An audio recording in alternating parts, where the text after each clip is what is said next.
नमस्कार साथियों, आज सविनय अवज्ञा आंदोलन की चर्चा करेंगे और इसमें विभिन्न जो सामाजिक समूह हैं, विभिन्न वर्ग किस तरह हिस्सा लिए, उनकी अपेक्षाएं क्या थी। लाहौर सेशन में यह बात तय हुई थी कि सिविल डिसओबीडियंस मूवमेंट सविनय अवज्ञा आंदोलन की शुरुआत नमक यात्रा से शुरू की जाएगी। प्राकृतिक रूप से समुद्र में के पानी से मिलने वाला नमक पर सरकार टैक्स लगा रखी थी, तो नमक यात्रा के साथ ही सविनय अवज्ञा आंदोलन की शुरुआत की जाएगी। हालांकि इसके पहले 31 जनवरी 1930 को वायसराय इरविन से गांधी जी अपनी मांग के साथ दिल्ली में मिलना चाहा, लेकिन इरविन ने मानने से इनकार कर दिया। तो इधर आंदोलन की शुरुआत करने की पहल शुरू हो गई। 11 मार्च 1930 को गांधी जी ने अपने 78 विश्वासी वॉलंटियरों के साथियों के साथ नमक यात्रा शुरू कर दी और साबरमती आश्रम से 240 किलोमीटर दूर स्थित दांडी नामक स्थान पर जाकर लगभग 24 दिन हर रोज 10 मील यात्रा करते थे और प्रत्येक दिन रास्ते में एड्रेस करते थे, लोगों को भाषण देते थे, अपनी बात कहते थे। 6 अप्रैल को दांडी पहुंचकर के समुद्र का पानी उबालकर नमक बनाना शुरू किया और नमक कानून का उल्लंघन करने के साथ ही यह सिविल डिसओबीडियंस मूवमेंट सविनय अवज्ञा आंदोलन लॉन्च हो गया। गांधी जी ने नमक को ही क्यों चुना, इसका मूल कारण है कि नमक गरीब अमीर सब लोग इसका यूज करते थे, प्राकृतिक रूप से मिलता था। अगर नमक का दाम कीमत ऊपर नीचे होता है तो इससे जानने की कोशिश करेंगे अमीर गरीब सब लोग, और इस आंदोलन को सिंपैथी मिलेगा, लोगों का सहयोग मिलेगा। इसलिए नमक को ही सांकेतिक रूप से चुना गया इस आंदोलन की शुरुआत करने की। यह आंदोलन फैला तो विदेशी कपड़ों का बहिष्कार किया जाने लगा, शराब की दुकानों की पिकेटिंग होने लगी, किसानों ने लगान और चौकीदारी टैक्स देने से इनकार कर दिया, गांव में जो कर्मचारी थे इस्तीफे देने लगे। बहुत सारे स्थानों पर जंगलों में रहने वाले वन कानूनों का उल्लंघन करने, वे लकड़ी बीनने, मवेशियों को चराने के लिए आरक्षित वनों में भी घुसने लगे। यह आंदोलन फैलने लगा। ब्रिटिश सरकार ने दमन चक्र भी चलाया, कई जगहों पर हिंसक टकराव हुए। अप्रैल 1930 में जब महात्मा गांधी अब्दुल गफ्फार खान को अरेस्ट कर लिया गया तो गुस्साए भीड़ बख्तरबंद गाड़ियों और पुलिस की गोलियों का सामना करते हुए सड़क पर उतर गए। बहुत सारे लोग मारे गए। जब गांधी जी को गिरफ्तार कर लिया गया तो सोलापुर के औद्योगिक मजदूरों ने अंग्रेजी शासन का प्रतीक पुलिस चौकियों, नगर पालिका भवनों, अदालतों और रेलवे स्टेशन पर हमले शुरू कर दिए। भयभीत सरकार ने निर्मम दमन का रास्ता अपनाया और तो बच्चों बूढ़ों को मारा पीटा गया। लगभग 1 लाख लोग अरेस्ट किए गए। आंदोलन का उबाल देख करके फिर इरविन ने एक समझौते का प्रस्ताव दिया और 5 मार्च 1931 को महात्मा गांधी के साथ समझौता किया।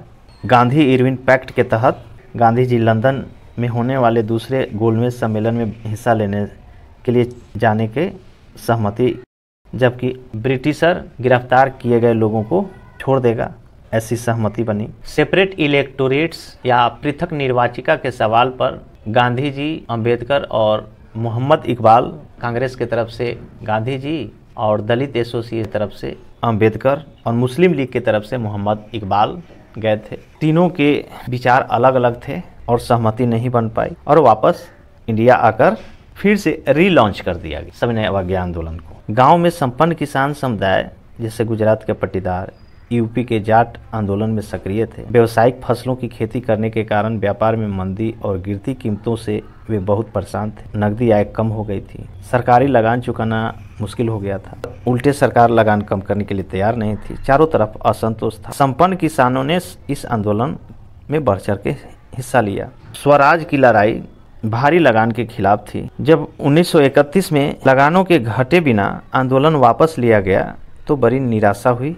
और जब दोबारा शुरू किया 1932 में आंदोलन को तो बहुत लोग इससे निराश होकर के हिस्सा लेने से इनकार कर दिया। गरीब किसान लगान में कमी नहीं चाहते थे। किसान जमींदारों से पट्टेदार पर जमीन लेकर खेती कर रहे थे। नकदी आमदनी गिरने लगी थी। छोटे जो किसान थे, जमीन का किराया चुकाना भी मुश्किल हो गया था। वे चाहते थे कि उन्हें जमींदार का जो भाड़ा चुकाना था वो माफ़ किया जाए। इसके लिए उन्हें कई रेडिकल आंदोलन में हिस्सा लिया, यानी उग्रवादी आंदोलन, और इन लोगों का नेतृत्व रेडिकल समूहों ने करना शुरू किया। इसलिए बड़े किसान इससे दूरी बना रहे थे। कई लोगों को तो कम्युनिस्ट और समाजवादी नेताओं द्वारा नेतृत्व हो रहा था। अमीर किसान जमींदारों की नाराजगी के भय से कांग्रेस भाड़ा विरोधी आंदोलनों को समर्थन देने से दूर रही, हिचकिचा रही कि कहीं गरीब किसानों और कांग्रेस के बीच से दूरी बनी। शहरों में व्यवसायी वर्ग इस आंदोलन में अलग रुख अपनाया। पहले विश्व युद्ध के दौरान भारतीय व्यापारी और उद्योगपति काफ़ी मुनाफा कमाया था और धीरे धीरे ताकतवर हो चुके, इसलिए अपना कारोबार को फैलाने के लिए ये औपनिवेशिक नीतियों का विरोध किया, जिनके कारण उनकी व्यावसायिक गतिविधियों में रुकावट आती थी। अब वे विदेशी वस्तुओं के आयात से सुरक्षा चाहते थे। अपने व्यवसाय के हितों को संगठित करने के लिए 1920 में एक संगठन बनाया, Indian industrial and commercial Congress. 1927 में भारतीय वाणिज्य एवं उद्योग परिसंघ, federation of Indian chamber of commerce and industry, FICCI उसको कहा जाता है। कई उद्योगपतियों ने औपनिवेशिक नियंत्रण का विरोध किया और इस आंदोलन को बढ़ चढ़ करके फंडिंग की।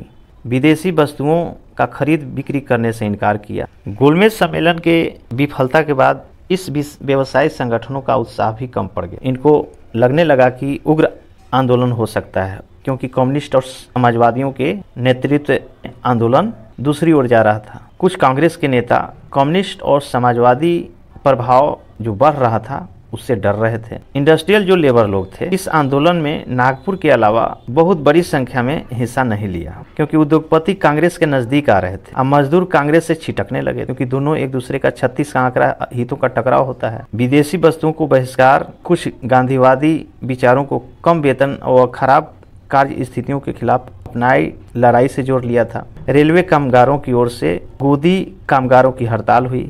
गोदी कामगार जो बंदरगाह पर लोड अनलोड करते हैं। 1930 में छोटा नागपुर के टीन खान और हजारों मजदूरों ने गांधी टोपी पहनकर रैली और बहिष्कार अभियानों में हिस्सा लिया।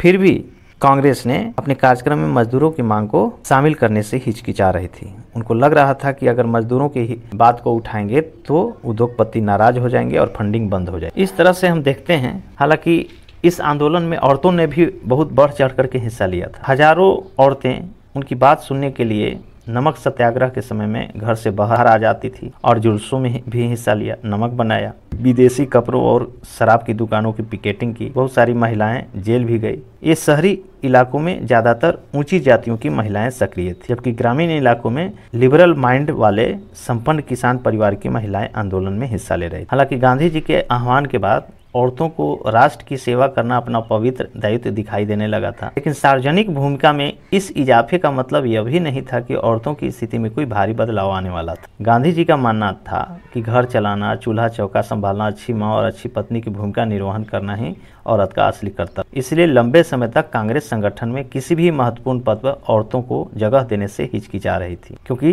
पूरी तरह से समाज पितृसत्तात्मक थी और महिलाओं को दोयम दर्जे से देखा जाता। कांग्रेस के लिए उनकी प्रतीकात्मक उपस्थिति ही काफी थी। इस तरह से लोग अपने अपने ढंग से इस आंदोलन को देखा और हिस्सा लिया। अब इस आंदोलन की सीमाएं पर चर्चा करते हैं। पहला तो ये, कांग्रेस में जो उच्च जातियों और सवर्ण हिंदू नाराज न करने की नीति अपनाई, इसलिए दलित वर्ग इस आंदोलन में भागीदारी न हुई और डॉक्टर अंबेडकर दलित लोगों के लिए अलग निर्वाचिका की मांग किया, जिससे गांधी जी मतभेद हो गए।